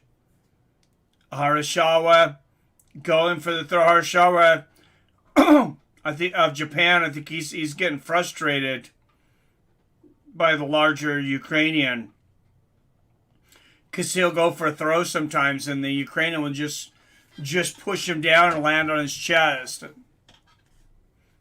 There's the Uchimata attempt. Oh, that was very close. That is a throw where weight does matter, though. Oh, and a Tomonogi attempt there from the Ukrainian, but no momentum with it. Oh, a lapel choke attempt here from the Ukrainian. We seen one of the females in the 78 getting put unconscious about a night ago. Oh, this is very close. Oh, I thought he had him. Oh, but now he's got a hold. Now he's got a dominant hold. 10 seconds. 7, 8, 9.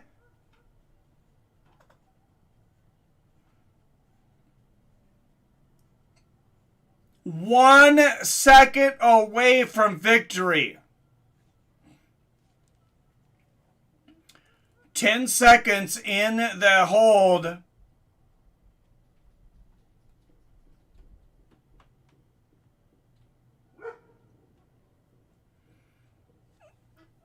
Is a victory. Well, it would be a Wasari, and at this point it's any score. You just need a Wasari and golden score to go on.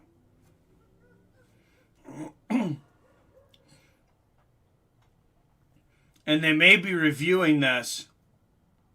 Nope, here we go. They're going to continue to go. So 1 second away from victory was the Ukrainian. And I mean, being this is in Japan, you can, you can read that into that, whatever you want. But, oh, there it is! Ogoshi Japan Ippon! Ippon! What a throw! What a comeback from Hasegawa. And man, these two warriors are exhausted. But what an effort. Hasegawa coming from the jaws of defeat. 1 second away in the hold. 1 second away. He broke with just 1 second from his Olympic dreams being over. Got out, gets back up, and lands a beautiful Ogoshi.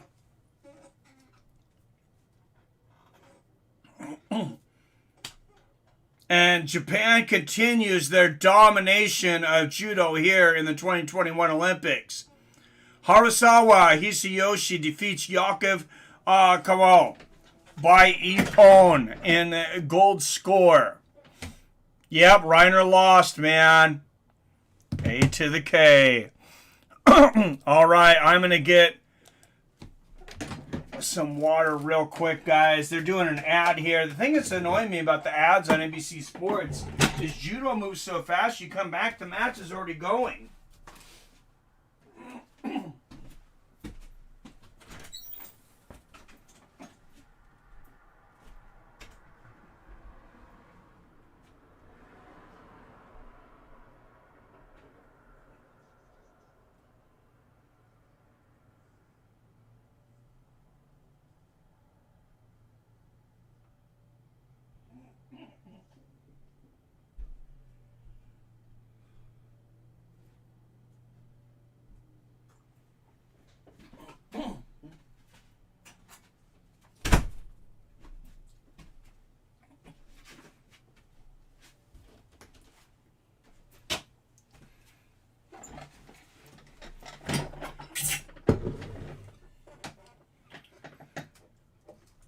And you see the replay there.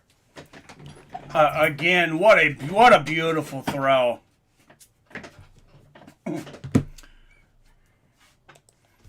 All right, up next, I believe I heard Czech Republic, Uzbekistan, Ultabuev of Uzbekistan versus Lucas Palik of Czechoslovakia.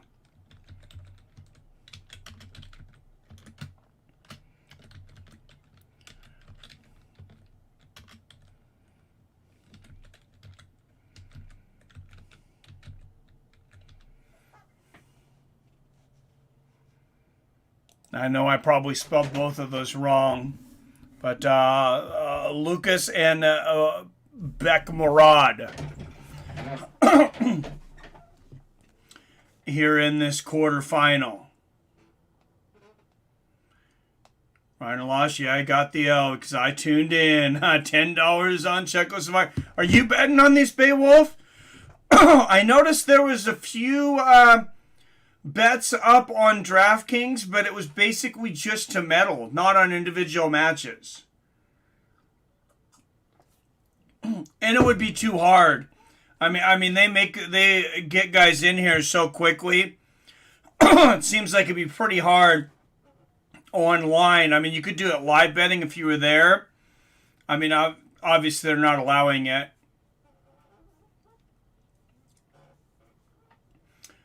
Both men dropping real low here. Wrist control here for the Czechoslovakian Lucas.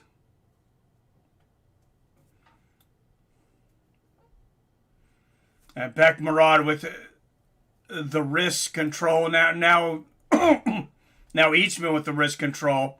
Inside leg kick there from the Uzbeki. And they will break.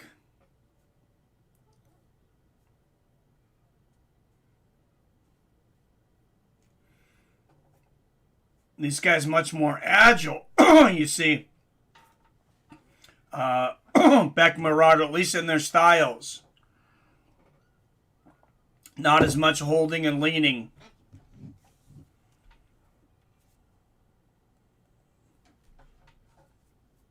Inside wrist group there from back. And there's a break, 145 left in regulation. Nah, if I lose, I'll donate. Oh! Almost a throw there.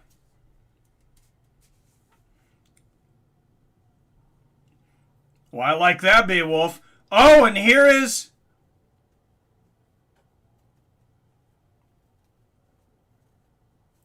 hooks in for the Czechoslovakian here.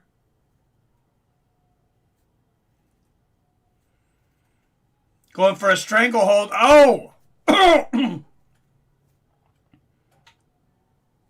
And the Uzbekistanian breaking ended up on top in the guard of the Uzbekistanian here. And this referee's going to let him do some Nawaza here, which is the groundwork in Judo. That's what they call the groundwork. And he's going to call him back up here.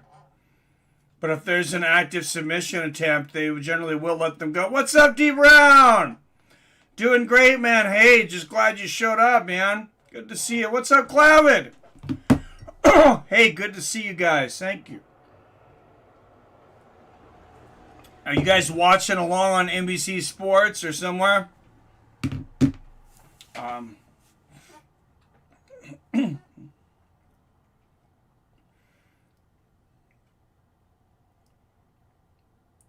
And tying of the belt there for Beck. Becca of Uzbekistan.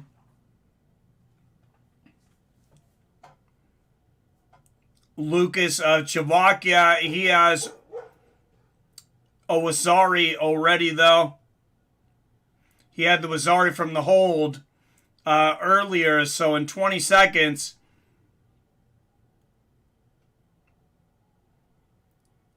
In 20 seconds, he could be on his way to victory. If back, oh, and that's the second penalty for the Czech Lucas, though.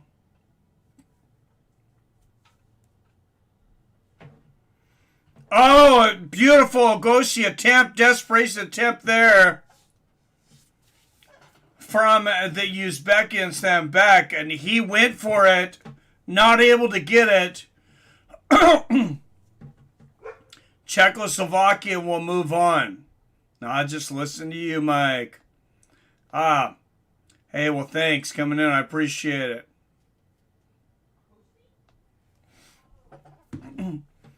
And the Czechoslovakian gets it. You called another one Beowulf. All right, 8 people in. Don't forget to hit the like button, guys.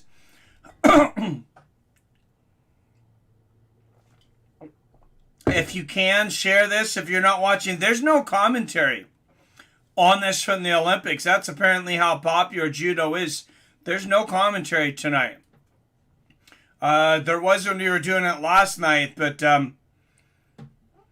so I mean, which is fine for me because sometimes the commentary is distracting when I'm commentating also. But sometimes, you know, there's something going on that you'll only know if you're told because it's not caught on camera. We got mic commentary. Well, thank you, Beowulf. You know, during this, if I would have known they were going to have, you know, Olympic events without commentary, I should have figured out a way to advertise that and say, hey, you know, tune to our channel for commentary during the match. What's up, bud? Says Pete. I'm good, brother. Was caught up in the women's 100-meter sprint. How many fights did we miss? Oh, probably about 30.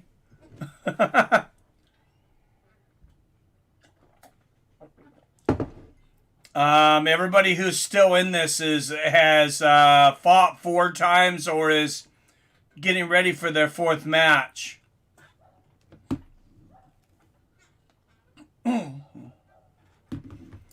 So, and you started out with a field of 32. Now, when you're when you're eliminated tonight, you won't compete again tonight, but you'll go into a, I guess, loser's bracket. There's another name for it. I can't think of it, but essentially, you still have a chance at a bronze.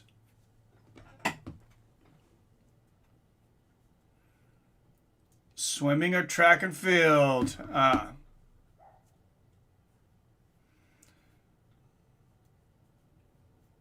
All right, awaiting the next match here. To be honest, been avoiding the Olympics due to identity politics. But I'm enjoying this. Hey, no politics here. They're not even talking. They're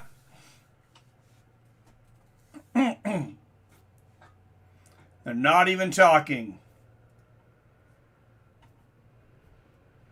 Yeah, I've been a little upset with some of the stuff going on. I won't change the subject too much on that.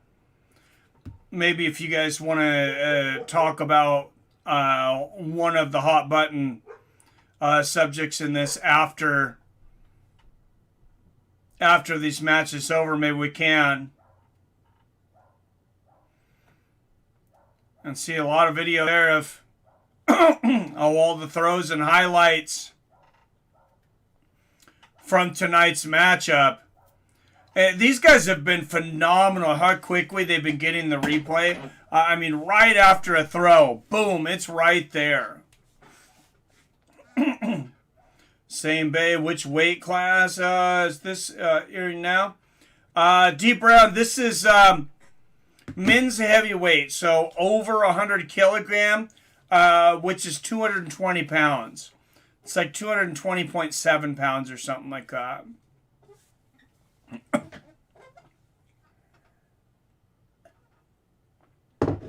So unlike the UFC, there's no limit. You can be 400 pounds and fight in this, and I've definitely seen some 400-pounders at some tournaments I've been to. But like I said, I contacted, if you guys weren't in there earlier, I contacted the oldest dojo in the history of the country is in Seattle. I didn't realize they were the first. First dojo in Seattle, in the United States, is there in Seattle, and they are still there. And I contacted them about going back because I've been getting the itch for some kind of competition, and probably not good to get hit in the head too much at 42 years old. But I would love to get back into some judo And yeah, they are removing the mats here. So that is going to be it. These guys will be back, though, at 1 a.m. They'll be back in just 3.5 hours, which is insane. Bruce Lee turf. Yep, nice. We're on the same team. Yeah, I don't know how close it is to Bruce Lee's grave. I've actually never been there. I've meant to get there for a while. Haven't seen any sports lately. Let's just say I got me some of My Pillow towels in the mail today. Great towels. Bruce Lee turf. Nice. We on the same team.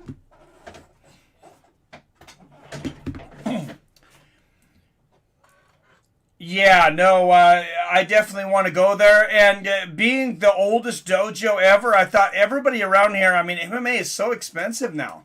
A lot of places I went here. There was one place, a jiu-jitsu place, charging $250 a month. But I'm trying to narrow it down between going to two places. The judo place, they're still not doing contact yet. They're doing like some Zoom crap, and then they're doing like some outside workouts, but they're not reopened for actual content yet. And they generally have tournaments and everything there, which I'm excited about. And then there is, found out there is a MMA and Jiu-Jitsu place pretty near me, and it's ran by Zenith, which, I had the CEO of Zenith on the show.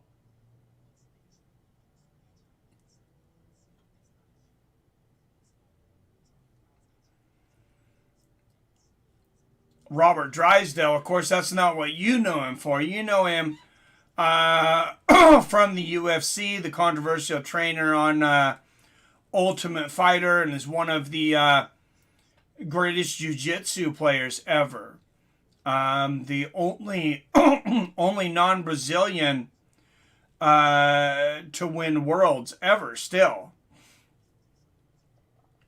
So, all right, guys, for whatever reason, they've decided in 3.5 hours, that's when they're going to start this back up. I'm not guaranteeing that I'll be here at 1 a.m., but I may be. Just run and walk, get it started, go from there. Nice. My friend trains at Team Alpha Male in Sacramento. $100 unlimited sessions, and you get to train with pros. That's like 1/4 of the price of no-name schools out here. Yeah, there are some schools that are, it's like, where do you get the nerve charging what they charge? It's like, this is, it's robbery.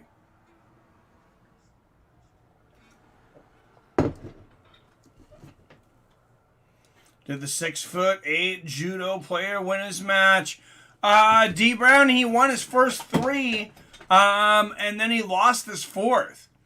So he's out. Well, he will fight again tonight, but he won't be eligible for the gold. He'll be eligible only for a bronze. So big upset there. He was a back-to-back Olympic gold medalist, and it had only one loss in 154 matches. Lost back in February 2020. And he'd also won the last 10 Judo World Championships. But gets taken out tonight. I do, if you guys want to say, I do want to say one thing. Real quick, if you guys want to talk about it, I know it is controversial, but a lot of people have cued in on the Simone Biles thing, and I knew what was going to happen with this. The left was going to go over here, and the right was going to go over here, and here we go. We're going to make everything political like we do every freaking thing anymore. And damn your own feelings and opinions. Just go, with your side, or Republicans or Democrats, and it's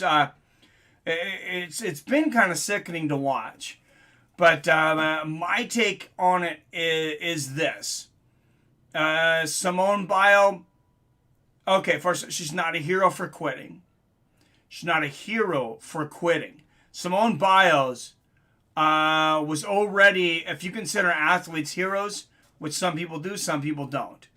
She was already a gold medalist. She was already successful in her own right. She was already representing her country for free.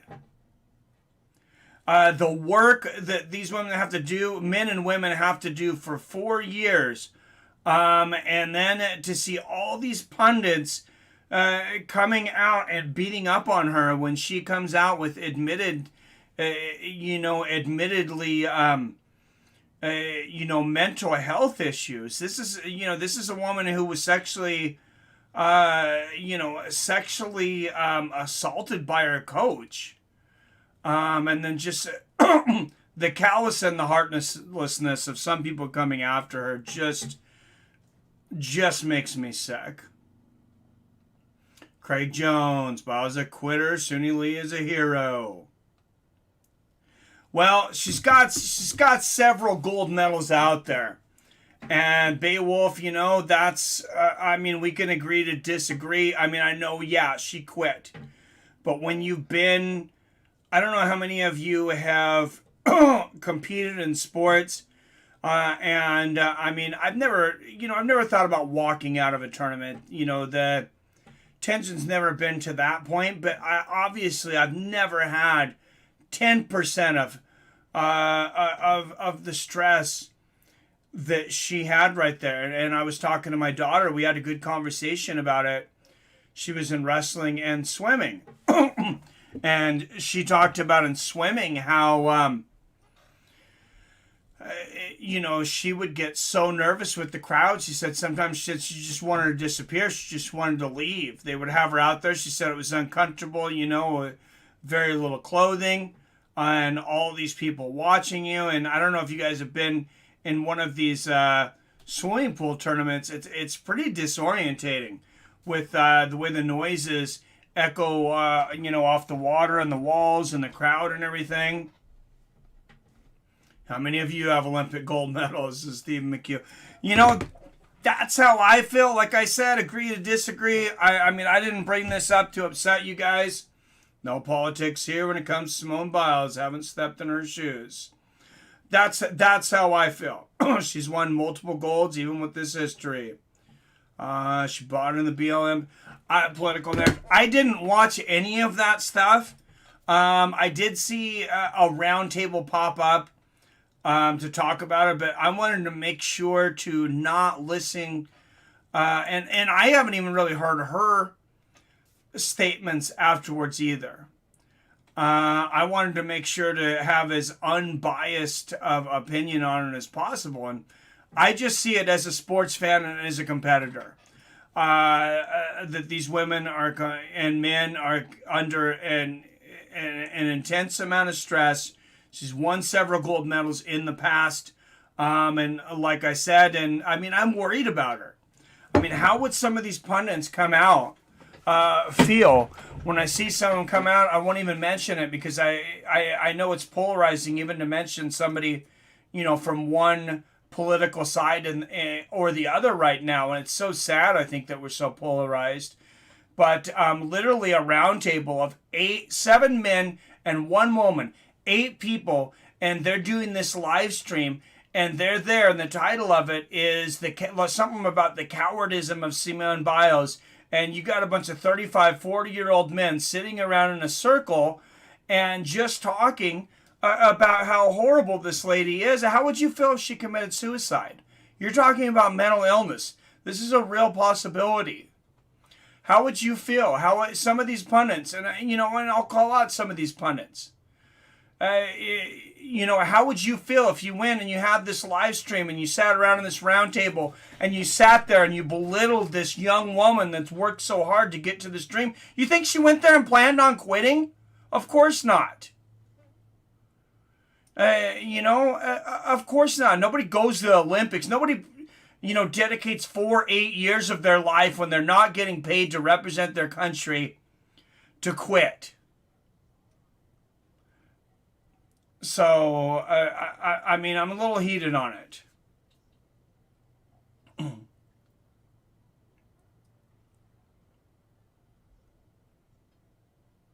Yeah, she's a turd burglar too, dude. Pete, I call my kids turd burglars almost daily. That's awesome. Hilarious.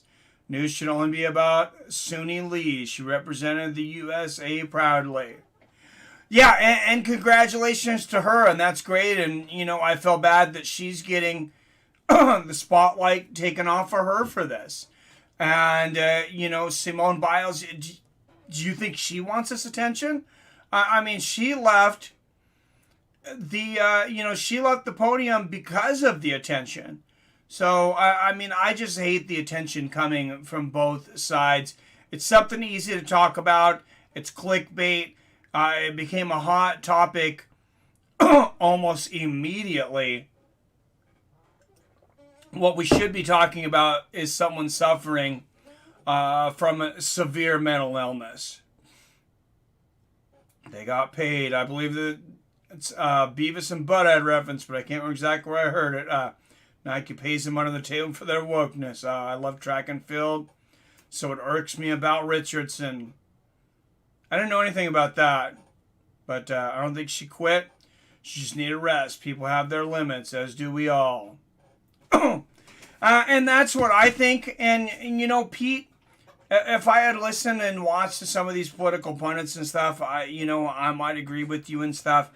And I did watch them. I formed my opinion, and I did hear, inadvertently, some of these people things going from all the way that, she's a hero from leaving. No, she's not a hero for leaving. She's not a hero for quitting.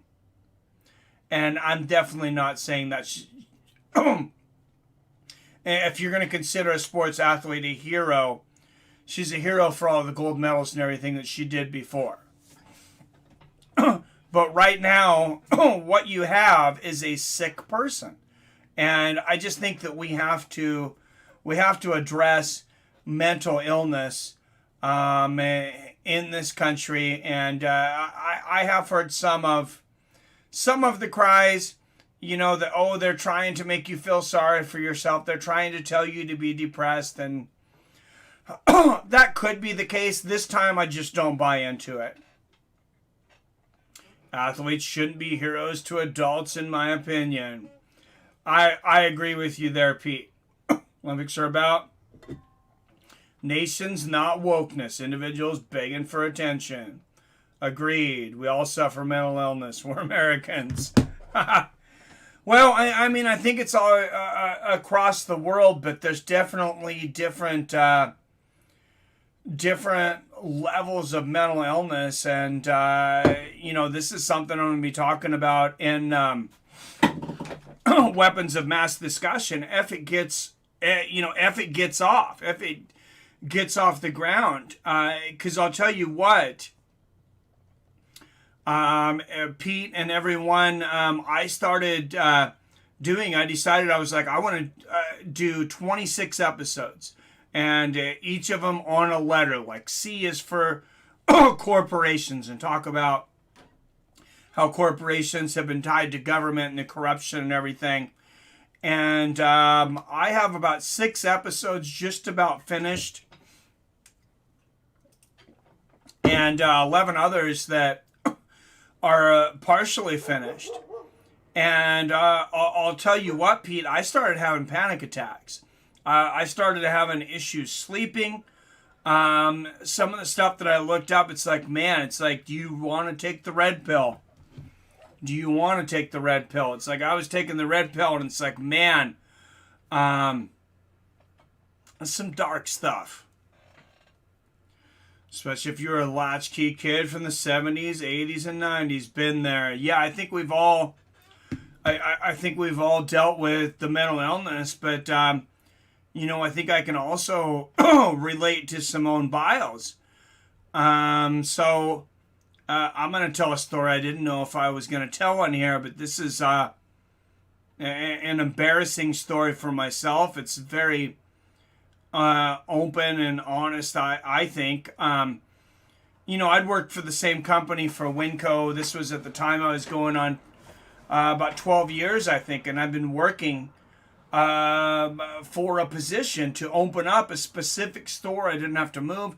This was my store. We broke the all-time sales record in the company, Everything seemed to be going pretty great. I'm working graveyard. I'm working 16 hours minimum. Some days I literally worked more than 16 hours. I'd have 5-6 hours between shifts. Come right back. And it was a couple months in. I went almost about 2 months without a day off doing this on graveyard. And I texted my store manager at 3 o'clock in the morning about lunch or whatever. And I said, I'm on my way to the hospital. I'm having a panic attack. And I left the store. I had my subordinate. I didn't tell anybody what was going on. And yeah, but I mean, I completely lost it. And, you know, I missed quite a bit of work. I was highly suicidal. You could ask my wife, and I mean, panic attacks and mental illness, it's no joke.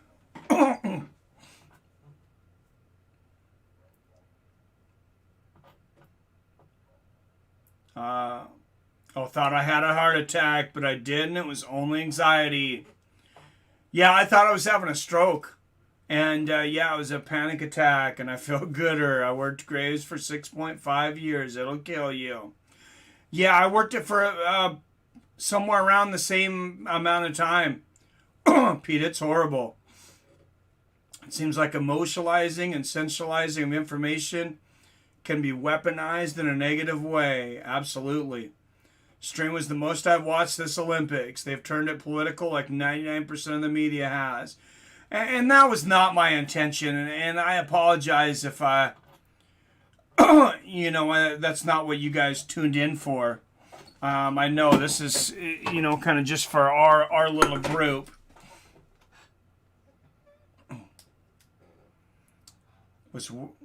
I was working at a casino. Pete says, B, left that bitch. I was there verifying a jackpot and left. True at D. Brown. Trying to save money to buy land. Oklahoma chicken farm. Nice. What is name of channel to watch episodes? I just want to get the fuck out of here. Oh, out of California. I don't blame you, Pete. It's going to be called Weapons of Mass Discussion, Stephen. I've been working on content in the background. It will debut on the 20th anniversary of September 11th, which is a Saturday.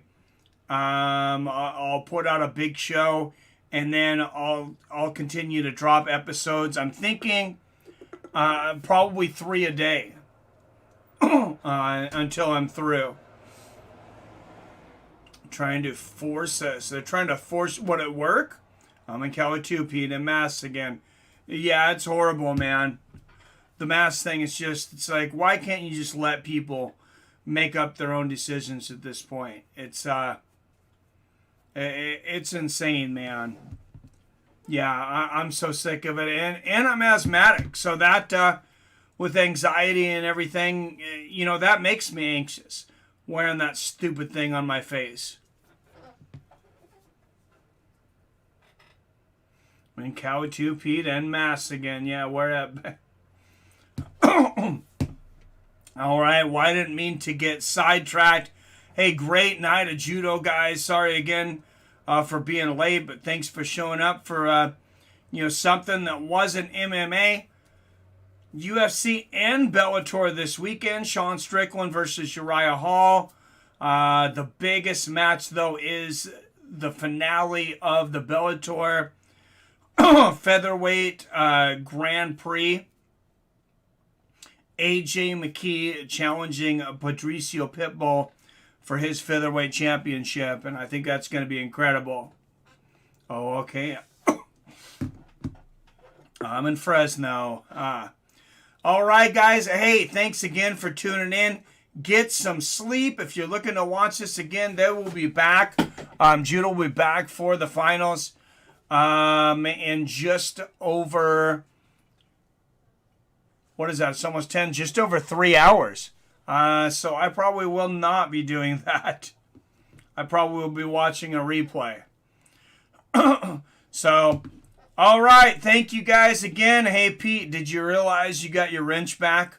I meant to do that a while back, but and then it had slipped my mind. But all right, guys, like I said, thanks again for tuning in. As always, I love you. I respect you. And I'll see your fine asses next time.